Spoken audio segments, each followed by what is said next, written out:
Well, we're back another week, and we are here this week. Instead of talking about principle number 5 of the Scaled Agile principles, we decided to take a little detour and talk about the principles as they apply to lean portfolio management.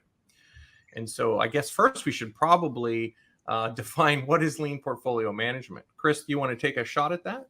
Sure, I'll take a shot. So lean portfolio management is managing your portfolio of projects in a way where you're delivering value, and you're also making sure that you're getting that value on the other side, right? You're making sure you're choosing based on working on the highest priority items or highest priority projects, and then making sure that you're getting the value on the other end of it. That's a pretty good definition. I don't know if I can improve it, but how is it different from what a typical PMO operates, Chris or Michael? Well, my experience, a typical PMO works where they're choosing projects based on who's screaming the loudest, right? Or who the highest paid person is in the room at the time they're making that decision. It's generally not one where we're looking at financials. We may be looking at ROI, but we don't look at things like how quickly can we get it done versus what's the return. So it's very almost haphazard, right? It's almost it's very inconsistent in terms of how it works. And yeah, I like that inconsistent. That's a good term for it. I liked what you said. You were starting to talk about it earlier before we got into the show, Michael, about the budgeting process that most organizations just go through and how that doesn't fit. You want to talk about that a minute? Yeah, no problem there. So I think when I think about lean portfolio management, I agree with what you said.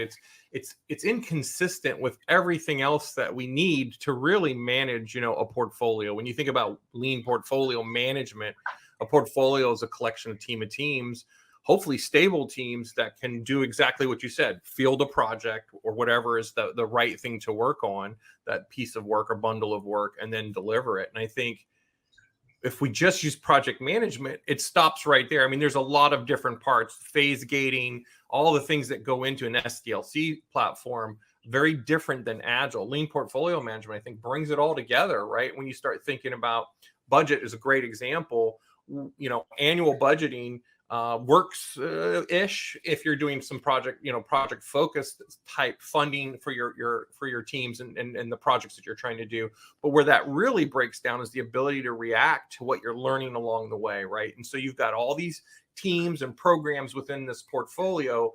If they're agile and they're working in these increments, the lean portfolio part of that is really designed to meet the needs at the portfolio level, the project management level, or the agile product management level as you start to mature, I think.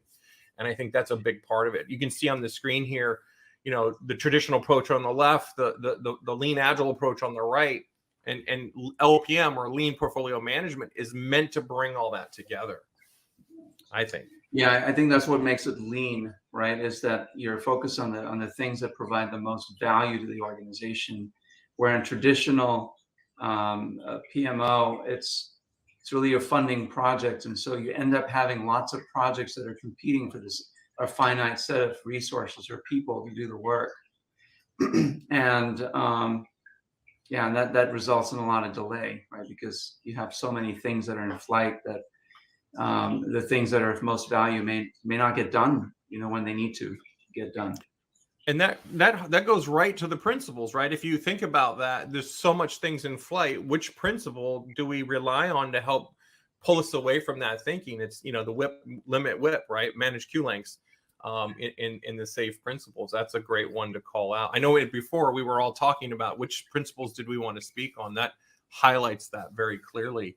I think that's principle 3 or 5. I can't remember. Yeah, well, maybe we can look at this slide and just talk about each of these things, right? You mentioned it, Michael. People organized in functional silos in a traditional approach versus in a lean agile approach. People organized in terms of the value streams and the team of teams that support continuous flow. For someone that's not familiar with these terms, Michael or Chris, how would you characterize, what simple way would you use to characterize this first one? Go ahead, Michael. Oh, yeah. Principle 10, organize around value would be the quickest way, right? That's really what we're trying to do. Let's organize around value. I would also say, we try very much to break those silos down and achieve a collaborative one team approach. If you look at lean portfolio management, all of the practices within it require business and technology side by side working together to accomplish whatever management of the portfolio. Traditionally in projects, I think we see a lot more separation. It's project handles this piece, tech handles this piece, and the accountability model goes down the silo. And what we're trying to do is say, listen, we want to organize you differently, not reporting, but organizing around value virtually, if you will. And I think that's where that comes into play. Yeah. Anything to add there, Chris? No, not on that Any one. of these? I think we talked about all of these, the differences, at least maybe not in order, but we have talked about all of these things in some form in the last few minutes.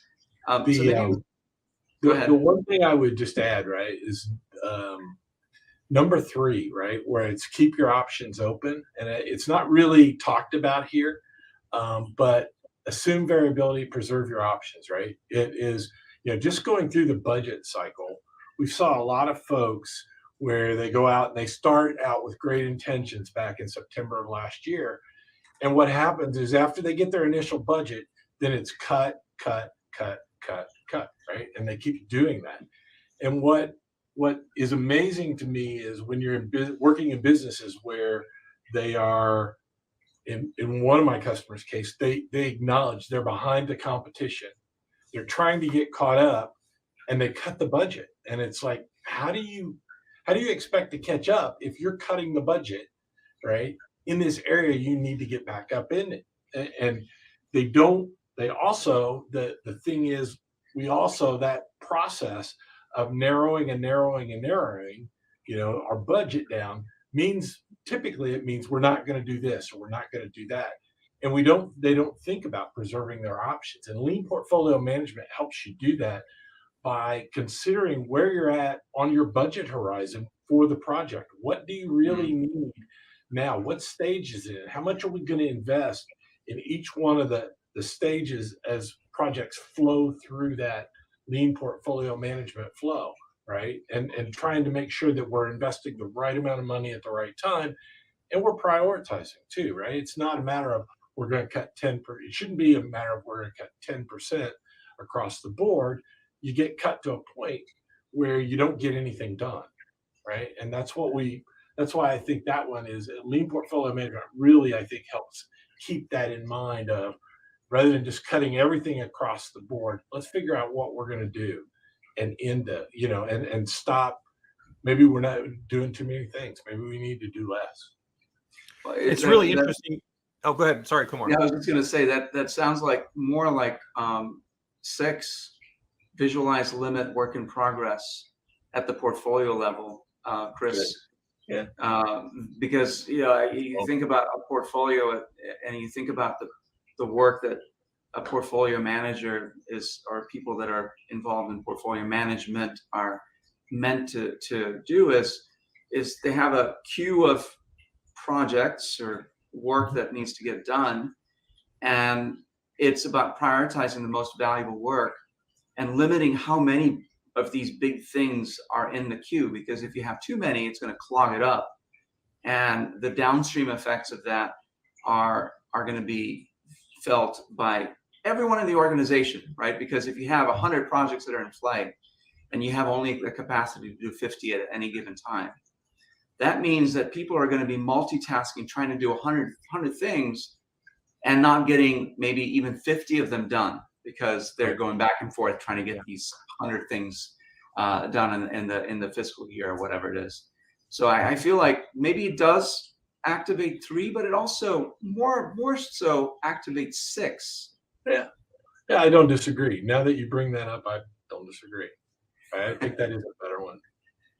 Well, and it's interesting where 3 is activated is when a portfolio manager or a portfolio management team is thinking about a work item, a project, or something that's going to give them a competitive advantage.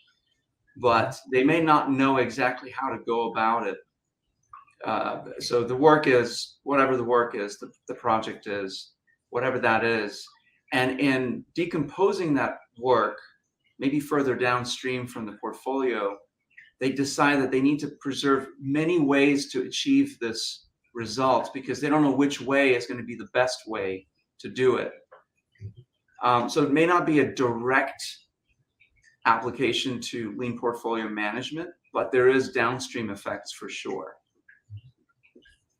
It's interesting when you think down that, most of my clients and customers have been stuck right there in that space. It's the transition from project to product, right? When you think about projects like you're talking about and how we fund the funding models we use today, they use, generally speaking, it's annual budgeting, right? Most companies start with annual budgeting, and we're trying to teach them through the application of these principles in LPM the ability to break that down into at least semi-annual budgeting, if not, in some situations we've seen very lean application, even in quarterly budgeting. And so, but the idea there is when you start breaking those down to manage that WIP limit, right? You got 100 projects, you're trying to find which one. We move the thinking in LPM away from funding projects. Now we want to let's fund the value stream. Let's fund the portfolio. That's how much money it costs for your teams to be there, whether it's lights on, business as usual, above the line, grow the business, wherever you're at, right? That's what LPM is really trying to unlock. Now, we don't start there. That never happens. But as you take those steps forward and you think about, the principles there, I think what we see is we realize very quickly we need to separate prioritization from funding. Funding is one thing. Fund those value streams, fund the teams, fund the portfolios. Now, to your point, I only can do 50 things. I got to find what are the most important 50 things.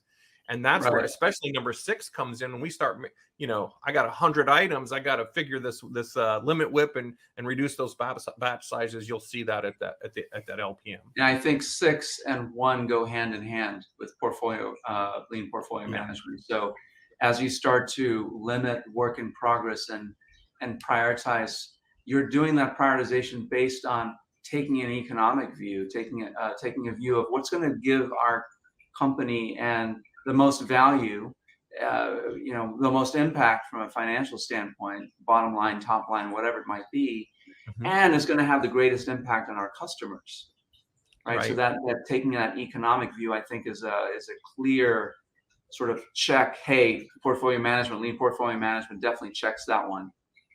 Yeah, it checks number 1, checks number 3, checks number 6. What about 2?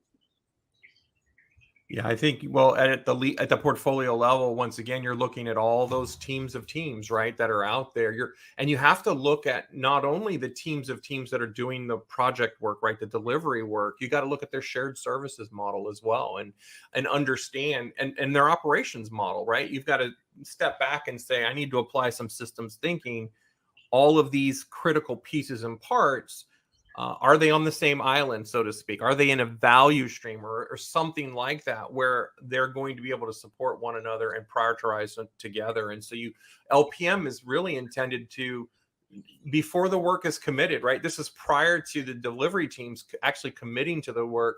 It's exploring those options. And I think that's where we really get into even outside of the delivery work where Chris, I think where you were going, and I really like that with principle 3 is, it's not just about the delivery work. It's also all the options that we have to decide around the non-functional requirements, the conversations with architecture, and all those shared services elements as well, to make sure that down the road, when they get into the decomposition of that work that you were talking about, Kumar, they've had an opportunity to review those things and make some prioritization decisions, before they've moved forward. Yeah, I think that's a really good point. What else do you see as applying to lean portfolio management? We think 1, 2, maybe parts of 3 and 6. Yeah, a little bit. Yeah. What else? Well, I mean, we could make an argument immediately for 7, right? When you're trying to bring all those disparate elements together, you've got shared services, you've got multiple teams, probably in some cases, in many cases, multiple programs. if you don't apply some cadence, synchronize, and that cross-domain planning, we're in trouble, right? That's chaos. So lean portfolio management depends on cadence, just like anything downstream of it, is what you're saying. I think so, yeah. Chris, what do you think? I think lean portfolio management also helps with number 8, right? As well.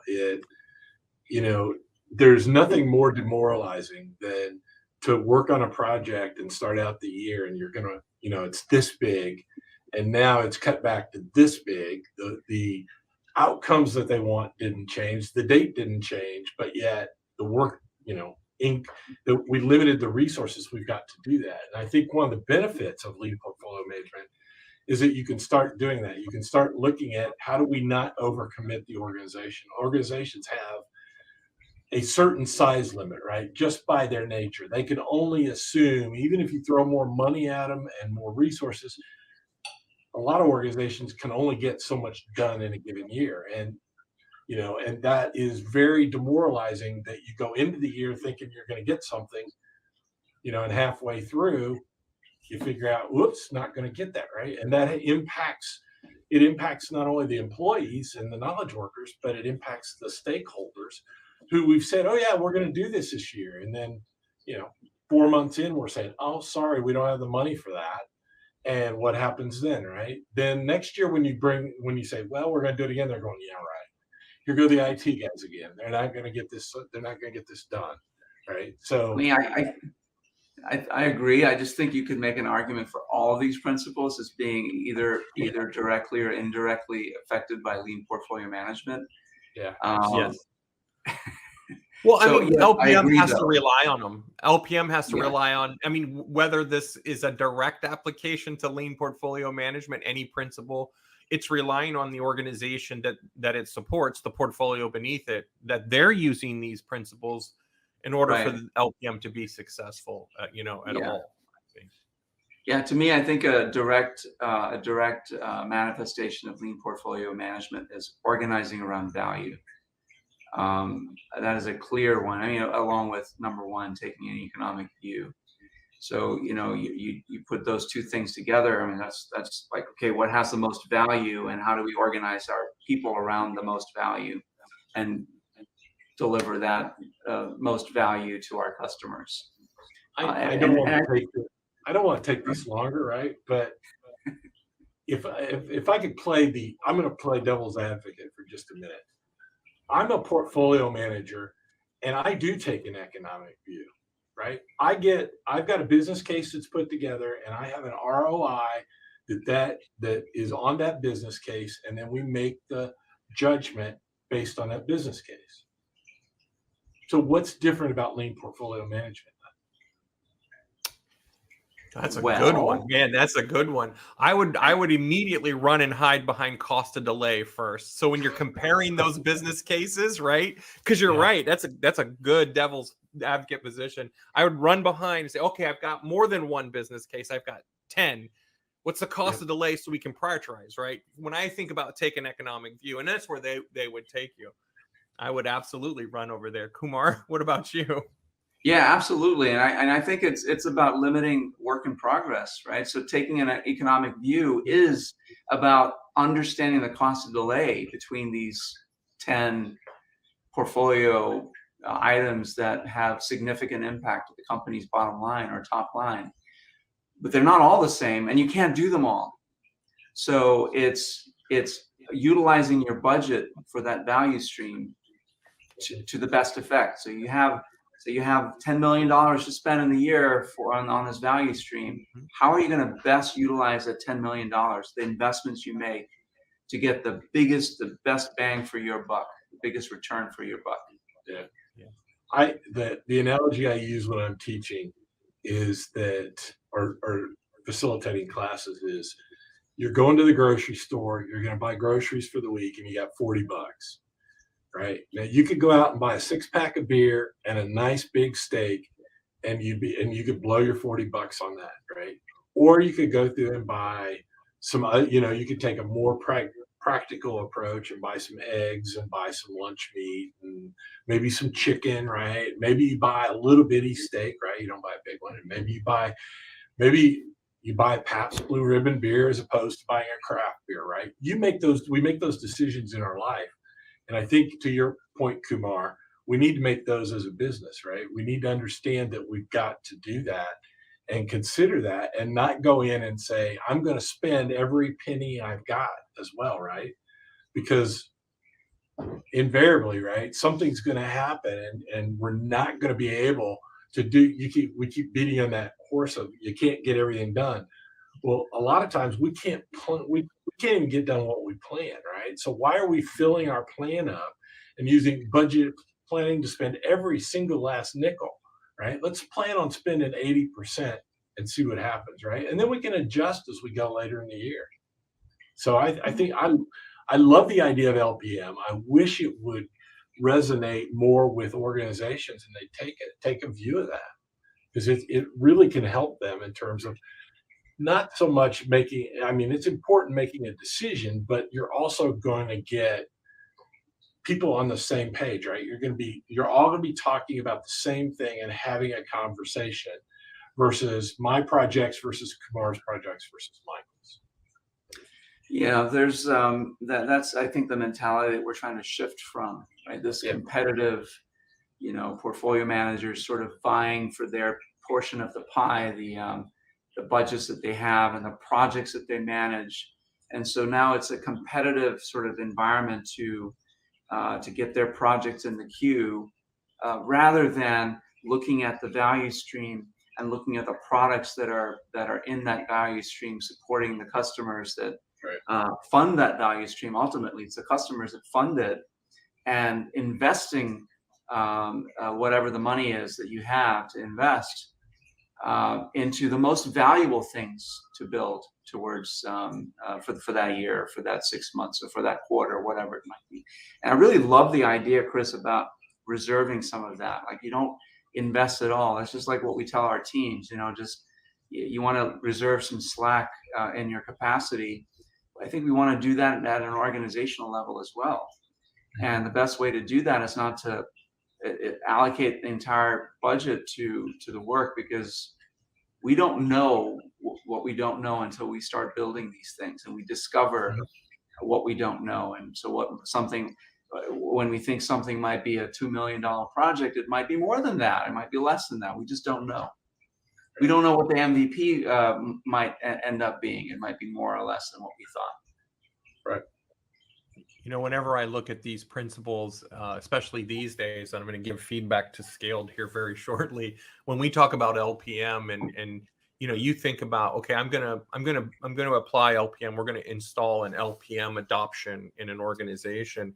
These conversations we're having about budgeting and capacity management always come out, right? The budgeting model, the funding model of an organization directly comes into conflict with LPM and its principles, because usually it's an annual budgeting or funding model and so forth and so on. We're trying to change those conversations. One of the principles that I just come back to that's not listed here because it's not yet a recognized principle, but it has been the plague. The lack of this principle has been the plague of my entire journey as a coach, is achieve alignment at all costs.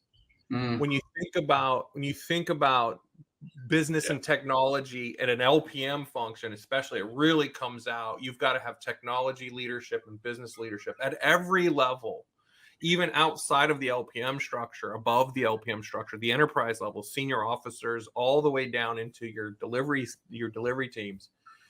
Alignment is essential, and that it's not lip service. Alignment means that those leaders understand the principles and they're trying to help you implement.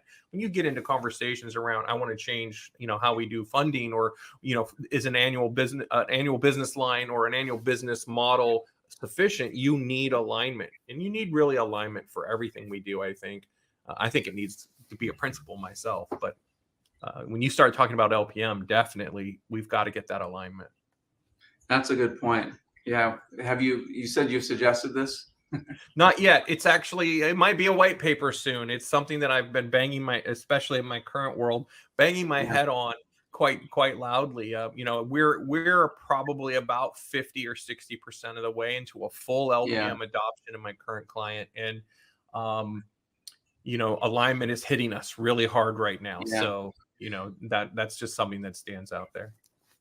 I'll tell you, I mean, this with one of the clients I'm supporting currently, we can feel the lack of lean portfolio management with the teams, so many of the teams that I'm helping, and that's because they're being pulled from one thing to another, and like I mentioned before, their capacity is limited, right? They only do what they can do, but because there's so many things that are in flight in terms of everything's a priority, everything's a number one, that it doesn't matter how much, and this is something that's a rant of mine, that people spend a lot of money on coaching and agile transformations, and they get an army of coaches to go coach their teams, but it's not the teams that need the coaching a lot of the time. It's LPM that needs it. It's the executives that need it to understand these values, these principles, so that they can take an economic view. They can apply systems thinking, and they can do these types of things that help streamline the downstream effects of the decisions that these executives make, whether they're at the PMO, the LPMO, whatever it is, right? I think that's more effective and more valuable, and where I think the coaching needs to happen.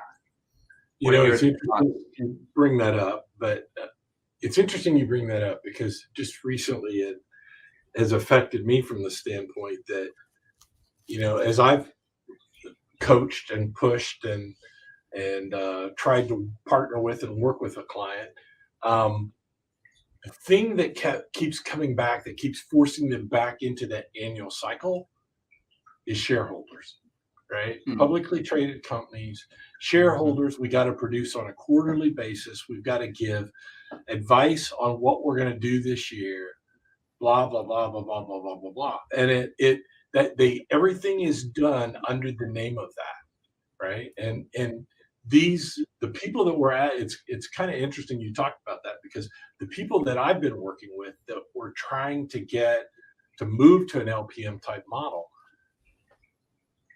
if the shareholders raise enough hell, they're out, right? They're going to get fired. And so I think some of it is they don't want to change, and I think some of it is they don't believe they can change, right? They don't believe they can change because of the pressure and because of the demands of being publicly traded. And I don't know. I think that's a fair statement, although I would say it's there's still ways to integrate a yearly budgeting cycle with quarterly shareholder, sort of reviews with a lean portfolio sort of mindset. I think there is. I've seen it work. It's just a matter of changing mindsets and figuring out how to make it work within that construct. Well, I That's think probably it's a topic that we would spend another hour on. Yeah, I think it's the risk. It's not so much the lean portfolio management and making it work in the budgeting cycles, but it's the risk to change that causes them. It's like, we've always done it this way. It's safe. In the good old days, you always bought IBM because nobody ever got fired for buying IBM, right? In the early days. And I think that even though a lot of the folks we're talking about weren't there, they kind of believe that, right? Yeah. We're gonna keep things the same, and we're just gonna do it better. And it's magically gonna happen, right? Insert here, a miracle happens. It's comfortable there too. So definite resistance to change. I could see that. Absolutely. Yeah. Well, we're getting up into the 30-minute mark. Any closing thoughts from any of you? I think I would just say, lean portfolio management is just another practice in scaled agile. It's critical, I think, if you're doing traditional, true scaled agile. It's like one of those things that they say, you're going to need to do some of this at least in your portfolios as you mature if you're scaling. At the end of the day, it's just a collection of practices at the top of a portfolio that brings it all together, right? Brings it together, hopefully into something that's useful and that it's, on a cadence that supports the team and the value streams below that or within that portfolio. So I think it's critical. And I think it uses all the principles in some way. Yeah. Chris, anything from you? No, I think Michael pretty much said it. Yep. All right. Awesome. Well, thank you for joining. Our next session will be back to a deeper dive into the next principle, which is principle number 5. So join us for that in 2 weeks, and we will see you then. Thanks for watching. Bye-bye. Thanks, everybody. Thanks.